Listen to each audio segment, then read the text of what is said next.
Hi, I'm here with Dr Nicola Hancock at the 27th National Convention and Exhibition in Perth.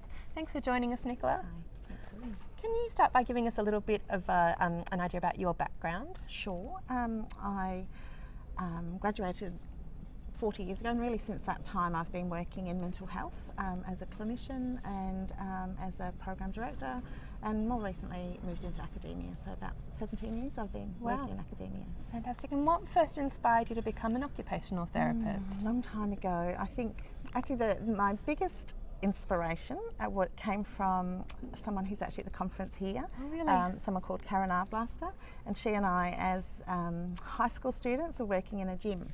And she started her degree a couple of years before me, so she opened the concept of OT to me. Fantastic. Now you're an invited speaker and you'll be presenting tomorrow. Can you tell us a little bit about your presentation topic and what people will be hearing? Sure. So as I said, my research is also in the area of mental health, and for a long time I've been trying to shift the way I do my mental health research to make it a process that's more inclusive of people with lived experience of mental illness, consumers. Partnering with me in research, but also trying to facilitate consumer-led research. And so this presentation is certainly not one with lots of answers, but it's certainly one that raises lots of questions. Okay. And they're questions that I grapple with every day around how do we as a profession really notch up at the concepts of participation and inclusion, the theme of this conference, how do we notch that up and really bring it into our research practice?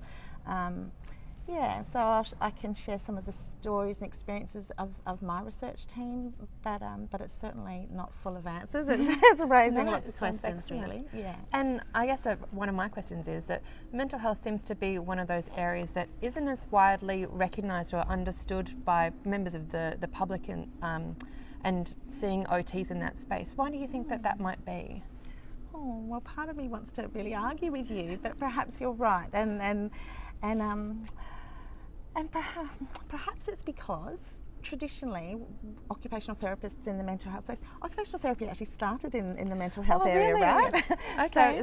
But I think so traditionally we had occupational therapists in occupational therapy roles, defined roles in defined occupational therapy departments. Right. And the mental health system has really shifted globally. So occupational therapists now are very much engaging in a huge range of roles that might not be labelled as occupational therapists, but we're brilliant in them because of our training and our background. Absolutely. So perhaps the challenge is back to our profession. To how do we include and support and nurture that really exciting new area of OT practice? Yeah, no, absolutely. Thank you for sharing that.